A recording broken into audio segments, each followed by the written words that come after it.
आज राष्ट्रीय युवा दिवस के अवसर पर देवभूमि उत्तराखंड के मुख्यमंत्री पुष्कर सिंह धामी युवाओं के बीच नजर आए हैं। स्वामी विवेकानंद की जयंती के उपलक्ष्य में देहरादून में आयोजित स्वदेशी संकल्प दौड़ को मुख्यमंत्री ने हरी झंडी दिखाकर रवाना किया है।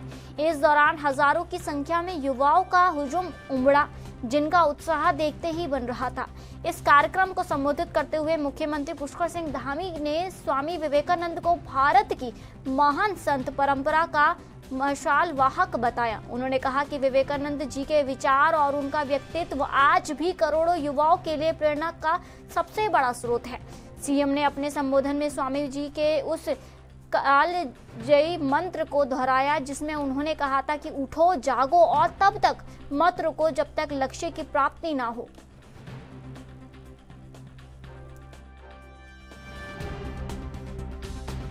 दौड़ के अवसर पर आए हुए मेरे सभी युवा भाइयों एवं बहनों, मैं सबसे पहले तो आज के इस अवसर पर भारत की महान परंपरा, ऋषि परंपरा के ध्वजवाहक और युवाओं के प्रेरणा स्रोत स्वामी विवेकानंद जी की जयंती के अवसर पर आप सभी को बहुत बधाई देता हूं, शुभकामनाएं देता हूं और स्वामी विवेकानंद जी को अपनी भावांजलि अर्पित करता हूं। और आज के इस अवसर पर आप सबके बीच में आना और आप सबका उत्साह देखना कि दौड़ के लिए आप लोग किस प्रकार से दौड़ की बारी आए उसकी प्रतीक्षा कर रहे हैं। तो इस दौड़ और आपके बीच में ज्यादा बाधा मैं भी नहीं बनना चाहता हूं, लेकिन आप सबके बीच में आना ये मेरे लिए बहुत सौभाग्य की बात है। और सच में युवा हमारे ऊर्जा के स्रोत हैं और उनके अंदर जो ऊर्जा है वो ऊर्जा हमारे सारे इस भूमंडल में जाने के कारण से, भूमंडल से जो लौट कर ऊर्जा आती है वो हम सबको और ऊर्जान्वित करने का काम करती है। क्योंकि ये इसका एक नियम है ब्रह्मांड का कि जो जैसा हम सोचते हैं, जैसी तरंगें हम ब्रह्मांड को भेजते हैं। उधम सिंह नगर जिले के काशीपुर निवासी किसान ने हल्द्वानी में आत्महत्या कर ली है। मुख्यमंत्री पुष्कर सिंह धामी ने इस घटना को गंभीरता से लेते हुए मजिस्ट्रेट जांच के आदेश दिए हैं। कुमाऊं आयुक्त दीपक रावत को जांच सौंपी गई है। आपको बता दें, मुख्यमंत्री ने कहा कि सभी तथ्यों की निष्पक्ष और पारदर्शी जांच होनी चाहिए और यदि किसी स्तर पर लापरवाही या दोष पाया जाता है तो सख्त कार्रवाई की जाएगी। सीएम ने दिवंगत किसान के परिवार के प्रति गहरी संवेदना व्यक्त करते हुए पीड़ित परिवार को हर संभव मदद और न्याय दिलाने का आश्वासन दिया है।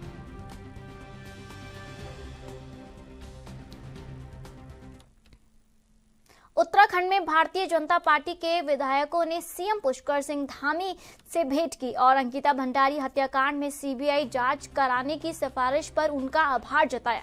सीएम कैंप कार्यालय में हुई इस मुलाकात में बीजेपी के 1.5 दर्जन विधायकों ने सीएम से प्रदेश की स्थिति पर चर्चा की। टिहरी के विधायक किशोर उपाध्याय ने कहा कि विधायकों ने सीएम का धन्यवाद किया और बताया कि अंकिता हत्याकांड में सीबीआई जांच करना उसके माता पिता की इच्छा और जनता की भावनाओं के अनुरूप एक अच्छा कदम है।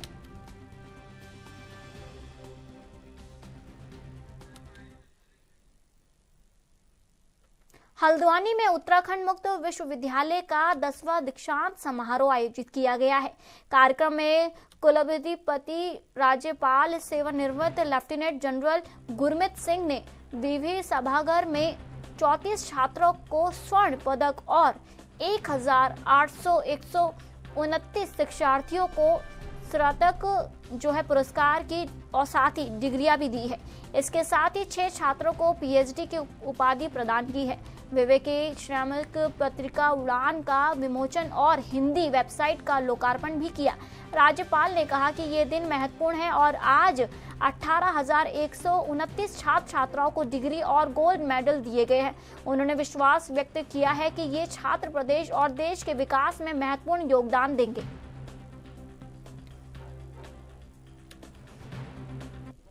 आपने बहुत सुंदर प्रश्न किया है। आपका जो फोकस है शिक्षा में आगे कैसे बढ़ना चाहिए। आज बहुत सौभाग्य का दिन है कि आज हमने उत्तराखंड ओपन यूनिवर्सिटी के 10वें कॉन्वोकेशन किया है, जिसके अंदर में 18,416 स्टूडेंट्स को डिग्री दी गई है। उनमें से 36 को गोल्ड मेडल और 4 को पीएचडी दिया गया। ये एक बहुत सुंदर साधन है, ये ओपन और डिस्टेंस लर्निंग का। मुझे ऐसा लगा कि सचमुच में डिजिटाइजेशन का एक बहुत सुंदर पॉइंट है, जिससे कि हम अपने दूर दराज, स्पेशली उत्तराखंड के इलाके जो हैं, तो दूर दराज ग्रामीण इलाके, सोल्जर्स, महिला, विकलांग, उनके लिए एजुकेशन का एक बहुत सुंदर सिस्टम है। और मुझे बहुत खुशी है कि जो यहाँ का कैंपस नेटवर्क है वो यूनिवर्सिटी ने बहुत ही सुदृढ़ किया है।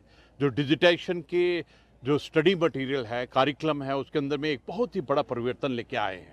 सच कहूँ तो मुझे ऐसा लगता है ये जो ओपन यूनिवर्सिटी का कॉन्सेप्ट है, जिस प्रकार से उत्तराखंड ओपन यूनिवर्सिटी कार्य कर रही है, सचमुच एक क्रांति है। ये एक साइलेंट क्रांति है कि हमारे वो परिवार के सदस्य जो जिनकी जिम्मेदारियां हैं, परिस्थितियां हैं, जो किसी कारण उच्च शिक्षा प्राप्त नहीं कर सके, उनको उच्च शिक्षा कैसे दी जाए। और सच कहूँ तो 21st सेंचुरी का जो युग है, इसके लिए हमको अपने बढ़ते अगली खबर की ओर। प्रधानमंत्री आवास योजना के तहत नगर निगम सभागार में 177 परिवारों को उनके आवास बनाने के लिए पहली किस्त जारी कर दी गई है। कार्यक्रम में मेयर गजराज बिष्ट और नगर आयुक्त परितोष वर्मा ने 1077 जरूरतमंद परिवारों को चेक वितरित कर योजना का लाभ पहुंचाया। इस मौके पर मेयर गजराज बिष्ट ने कहा कि ये योजना गरीब और जरूरतमंद परिवारों को सुरक्षित छत उपलब्ध कराने की दिशा में महत्वपूर्ण कदम है। नगर आयुक्त परितोष वर्मा ने बताया कि पात्र लाभार्थियों को पूरी पारदर्शिता के साथ योजना का लाभ मिल रहा है। कार्यक्रम में बड़ी संख्या में लाभार्थी और नगर निगम के अधिकारी उपस्थित रहे।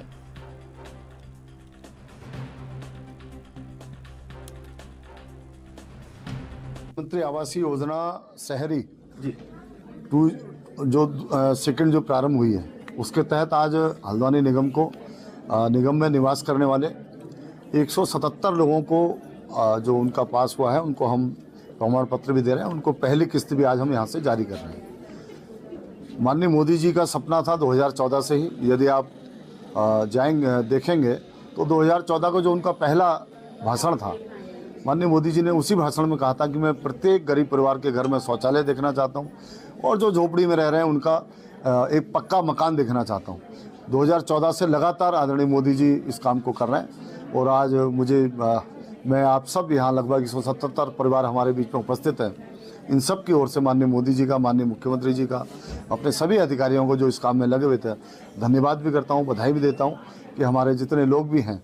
और मैं अभी लगभग मुझे जानकारी मिली है लगभग 156 लोगों के और हमने आगे भेजे हैं कि उनको भी हम दें। और मेरा भी मन है, मेरी भी इच्छा है कि मेरे शहर में कम से कम कोई भी झोपड़ी में न रहे और मकान में रहे। यही हम सब की इच्छा है, यही सरकार की भी इच्छा है। उसको आज उत्तराखंड की कैबिनेट मंत्री रेखा आर्य ने अल्मोड़ा जिले के कटरमल स्थित ऐतिहासिक सूर्य मंदिर में आयोजित सूर्य पर्व मेले में हिस्सा लिया। ये मेला हर साल पौष माह के अंतिम रविवार को आयोजित होता है। इस अवसर पर रेखा आर्य ने कहा कि पर्वतीय क्षेत्रों में लगने वाले मेले हमारी सांस्कृतिक विरासत का हिस्सा है। उन्होंने ये भी कहा कि कटरमल सूर्य मंदिर धार्मिक पर्यटन को एक प्रमुख केंद्र बन रहा है और भारतीय पुरातत्व विभाग इस मंदिर के सुंदरीकरण के लिए जल्द ही काम शुरू करेगा। इस परियोजना के लिए बजट भी मंजूरी पा चुका है।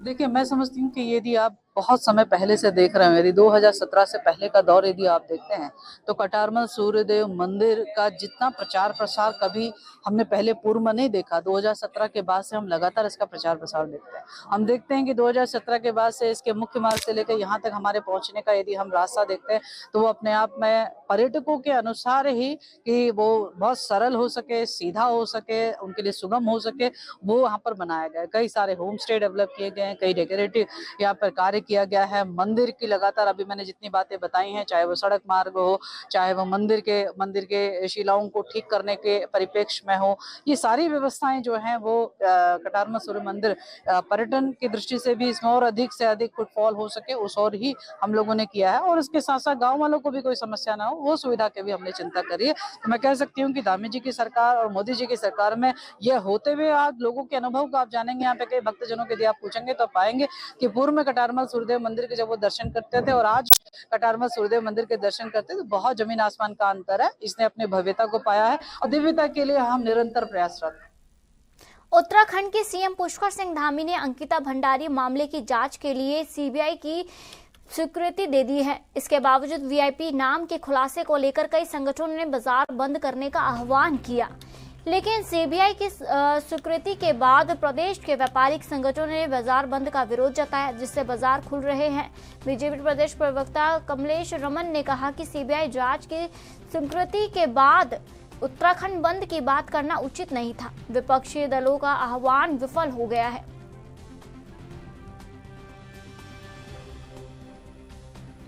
देखिए, मुझे लगता है कि उत्तराखंड बंद का आह्वान का कोई औचित्य नहीं बचा था जब माननीय पुष्कर सिंह धामी जी ने सीबीआई की जांच की असंतुष्टि केंद्र को भेज दी है।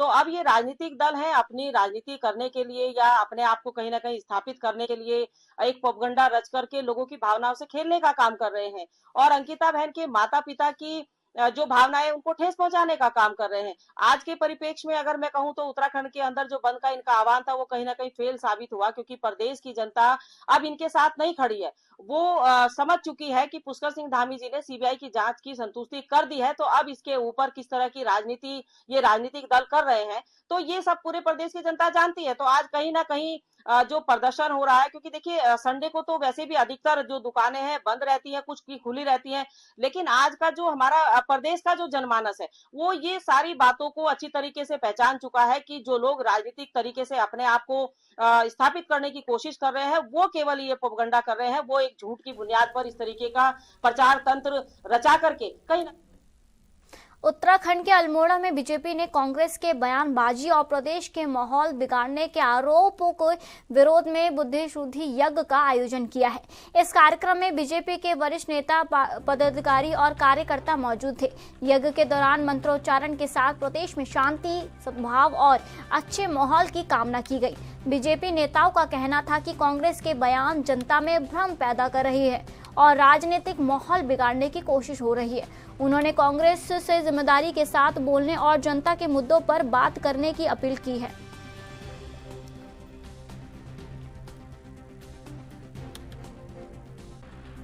आज भारतीय जनता पार्टी के नगर मंडल के सभी कार्यकर्ताओं द्वारा यहाँ हवन यज्ञ का आयोजन किया गया है, क्योंकि जिस प्रकार कांग्रेस के जो प्रदेश के नेता हैं, राष्ट्रीय स्तर के नेता हैं, वो जिस प्रकार की भ्रामक बातें आम जनता के बीच पहुंचा रहे हैं और हमारे माननीय मुख्यमंत्री जी का जिस प्रकार उन्होंने पुतला दहन का कार्यक्रम किया वो काफी निंदनीय है। और उन्हीं सब बातों को लेकर आज भारतीय जनता पार्टी के सभी कार्यकर्ता यहाँ उपस्थित हुए हैं और सभी हवन यज्ञ के माध्यम से कांग्रेस पार्टी की सद्बुद्धि की कामना कर रहे हैं कि उनको भगवान सद्बुद्धि दे। और जिस प्रकार आज हमारी जो पुष्कर धामी जी की सरकार जनहित के कार्य कर रही है, जिस प्रकार लगातार जो जनता की मांग है उन जनता की मांगों को पूर्ण कर रही है और उसके बाद भी कांग्रेस भ्रामकता फैला रही है, निंदनीय चीज कर रही है, उस सभी के विरोध में आज भारतीय जनता पार्टी के कार्यकर्ताओं द्वारा यहाँ वक्त हो गया एक छोटे से ब्रेक का।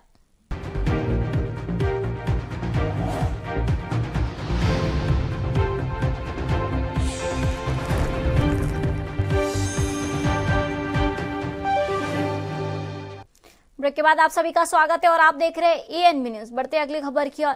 हरिद्वार में अभिनेत्री उर्मिला सावरकर से पूछताछ के दौरान बीजेपी महिला नेता की मौजूदगी पर सवाल उठ रहे हैं। आपको बता दें, एसआईटी ने उर्मिला सावरकर से पूछताछ की है, लेकिन इस दौरान हरिद्वार की एक बीजेपी महिला नेता भी उपस्थित थी, जिसका फोटो सोशल मीडिया पर वायरल हो रहा है। कांग्रेस ने इस पर सवाल उठाए और महिला कांग्रेस प्रदेश अध्यक्ष ज्योति रौतेला ने आरोप लगाया कि क्या सरकार इस जांच को प्रभावित करना चाहती है। उन्होंने पूछा कि आखिर बीजेपी महिला नेता का पूछताछ में क्या काम था।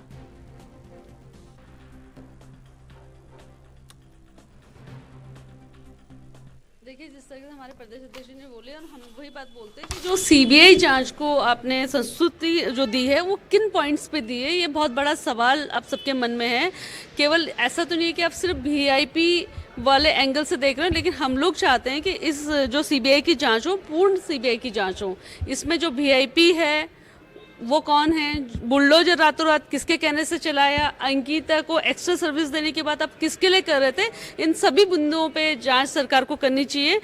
जब आप 4 साल तक, जब तक प्रदेश की जनता सड़कों पे नहीं आई, तब तक आपने हमारी मांग को नहीं माना, और जब आज सरकार प्रेशर में आई और उन्होंने इस मांग को माना, तो कम से कम उन्होंने जो किन पॉइंट्स पे ये टर्म ऑफ रेफरेंसेस जो हैं उन कौन से हैं, किन बात पे उन्होंने सीबीआई जांच को माना है, उसको सार्वजनिक सरकार को करना चाहिए।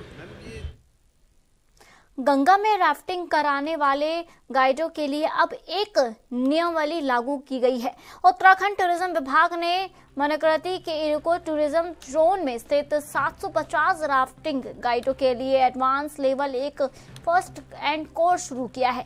इस कोर्स में गाइडों का हाइपोथेमिया, पैनिक अटैक और पानी में डूबने जैसी आपात स्थितियों में आवश्यक उपचार सिखाया जाएगा। इसे 3 दिन के कोर्स को तपोवन के एक होटल में आयोजित किया जाएगा, जहां परीक्षक जैसे अच्छे शाह, संकेत सिंह और डॉक्टर अंगद अग्रवाल गाइडों को इस कोर्स में परीक्षित करेंगे।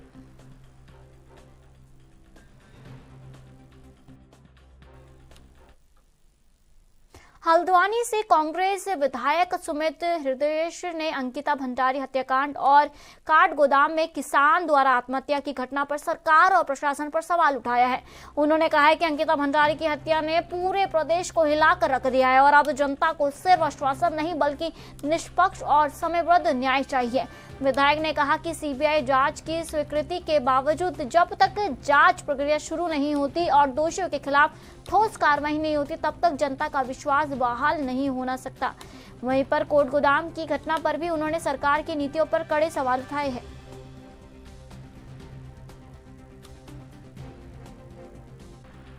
देखिए, सबसे पहले तो देखिए पूरे प्रदेश की एक सम्मिलित मांग थी, आम जनमानस की भावना थी, और अवश्य अंकिता के जो माता पिता हैं सबसे महत्वपूर्ण वो लोग हैं जिन्होंने पालन पोषण करके अपनी खुशियों को दबाकर अपनी बच्ची की शिक्षा के लिए, उसको आगे बढ़ाने के लिए और स्वरोजगार के प्रति उसके कदम बढ़ाए, लेकिन उसके साथ ये कृत्य हुआ, उसकी हत्या कर दी गई निर्मम।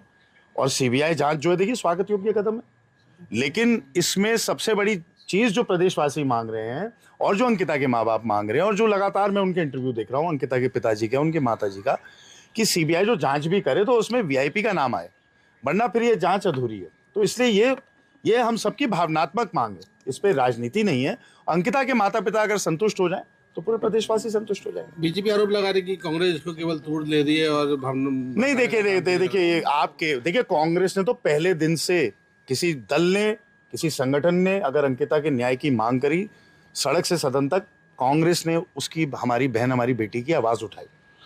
और जब ये सारा ये ऑडियो और ये प्रकरण हुआ, उसके बाद प्रदेश की जनता को समझ में आया कि मामला वाकई में गंभीर बहुत ज़्यादा है।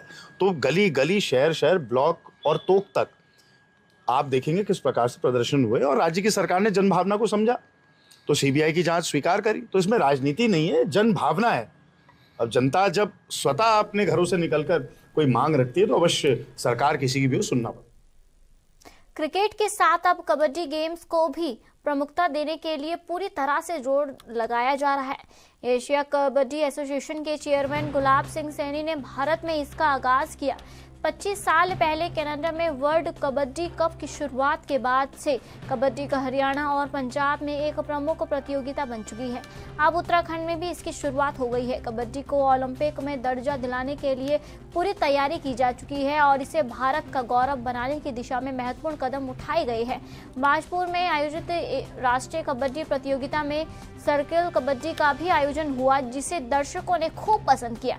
गुलाब सिंह सैनी ने इस आयोजन में मुख्य अतिथि के तौर पर भाग लिया और उत्तराखंड में पहली बार सर्किल कबड्डी प्रतियोगिता का आयोजन होने पर खुशी जाहिर की। इस आयोजन ने स्थानीय लोगों में उत्साह का संचार किया है।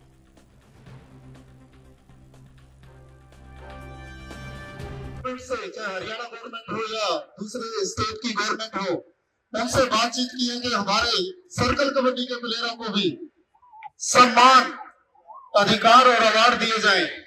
और उन्होंने मुझे आश्वासन दिया है, हो सकता है कि इस एशिया नेशनल चैंपियनशिप के बाद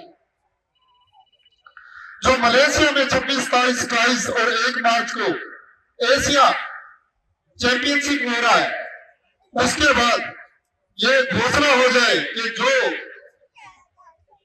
सर्कल कबड्डी के प्लेयर हैं उनको भी दूसरे खेलों के, चाहे क्रिकेट का हो, चाहे बॉक्सिंग, रेसलिंग या दूसरे खेल हो, उनके भांति उनके इक्वल, उनके बराबर का दर्जा और अवार्ड दिया जाए। तो मैं आप सबके माध्यम से बता देना चाहता हूं कि आपका जो मायूस हो गए थे कि सर्कल कबड्डी के बच्चों को पता नहीं। हरिद्वार जनपद के ऋषिकुल क्षेत्र में गंगा किनारे अतिक्रमणकारियों द्वारा लगातार बिजली चोरी किए जाने की शिकायत पर विद्युत विभाग ने तीव्र कार्रवाई की। सूचना मिलते ही विभाग की टीम मौके पर पहुंची और अवैध रूप से संचालित 5 से 6 बिजली कनेक्शन काटे गए हैं, जिससे क्षेत्र में हड़कंप मच गया। विद्युत विभाग की कोई अर्चना चौहान, आपको बता दें, विद्युत विभाग की जय अर्चना चौहान ने कहा कि लगातार सूचनाएं मिल रही है और सख्त कार्रवाई की जा रही है। उन्होंने चेतावनी दी है कि भविष्य में अगर बिजली चोरी की शिकायत मिली तो मुकदमा दर्ज कराया जाएगा। फर्स्ट टाइम नहीं है, काफ़ी बार मैंने करवा दी है, क्योंकि हर बार मैं आती हूँ ऐसे ही हम कार्रवाई कराते हैं, लेकिन यहाँ पता चलता है कि हर बार कुछ अलग ही लोग आते हैं, वो फिर दोबारा ये सब करते हैं। मेरा स्टाफ प्रॉपर काम करता है, रात में भी आते हैं, दिन में भी। जैसे ही हम सूचना देते हैं या हमें कहीं से मिलती है, उसके बाद भी हम बराबर कार्रवाई करते हैं और वैसे भी करते हैं। आज भी मैंने बड़े साहब से कहा, मैंने कहा साहब उस दिन लास्ट टाइम जब हम गए थे बहुत इकट्ठा किया था सब कुछ, बट बहुत दुख हुआ देखे, क्योंकि अगर हमारे साथ अगर ये सब चलता है यहाँ पे तो अच्छा नहीं लगता है, क्योंकि हम दिन रात देखते हैं कि हमारा स्टाफ दिन रात घूमता है, उसके बावजूद भी ये लोग चोरी कर लेते हैं। कितने कनेक्शन आज जो हैं वो काटे गए हैं, कितने मिले हैं? लगभग मैंने जो कटवाए अभी अपने सामने 6 से 7 कनेक्शन थे जो हमने रिकवरी करी है अभी। लेकिन तो अभी अगर वो करते हैं तो दोबारा अगर ऐसा करते तो इस बार मैंने बड़े साहब से बोल दिया, मैंने कहा सर सबका मुकदमा दर्ज कराया जाए, क्योंकि वरना ये लोग नहीं सुधरेंगे, क्योंकि ये अपनी आदत से लाचार हो चुके हैं। बड़े साहब से भी बात हुई है, उनसे बड़े जो अधिकारी हैं उन लोगों से सबसे बोल दिया गया है। उत्तराखंड में बढ़ती ठंड और संभावित बर्फबारी को देखते हुए आपको बता दें, धामी सरकार ने कई सारे निर्देश जो है वो लिए हैं। आपको बता दें, धामी सरकार ने ठंड को लेकर कई सारे जो है निर्णय लिए हैं। उन्होंने वहां पर जो है सरकार को कहा है कि निर्देश देते हुए कहा है कि आपदा प्रबंधन सचिव विनोद कुमार सुमन ने बताया कि प्रशासन ने आम जनमानस और पशुधन की सुरक्षा के लिए व्यापक तैयारियां की है। सार्वजनिक स्थानों पर अलाव की व्यवस्था की है और निरीक्षकों को रैन बसेरों में भेजा जा रहा है और शीतलहर से होने वाली बीमारियों से निपटने के लिए दवाइयां का स्टॉक किया गया है। ऊंचाई वाले क्षेत्रों में राशन और पशुओं के लिए चारा उपलब्ध कराया गया है। गर्भवती महिलाओं के लिए भी विशेष डेटाबेस तैयार किया गया है।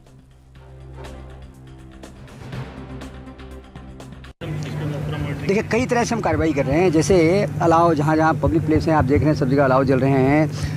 हम लोग रात में निकलते हैं और जहाँ पे कोई सोते हुए पाए जाते हैं खुले में, उनको रैन बसेरे में रखवाने की कार्रवाई करते हैं, उनको प्रेरित प्रोत्साहित करते हैं। शीतलहर के कारण जो बीमारियाँ होती हैं, हाइपोथर्मिया और कई तरह की बीमारियाँ होती हैं, उसके लिए दवाइयों का पर्याप्त स्टॉक रखा गया है। बर्फबारी से जो रास्ते प्रभावित हो सकते हैं, जहाँ पे रास्ता बंद होने की संभावना रहती है, वहाँ पे एडवांस में राशन और आवश्यक वस्तुओं की सप्लाई वहाँ भेज दी गई है एडवांस में मार्च तक के लिए। इस प्रकार से पशुओं के लिए दिक्कत ना हो, पशुओं के लिए पर्याप्त मात्रा में चारा और पशुओं के इलाज की व्यवस्था की गई है।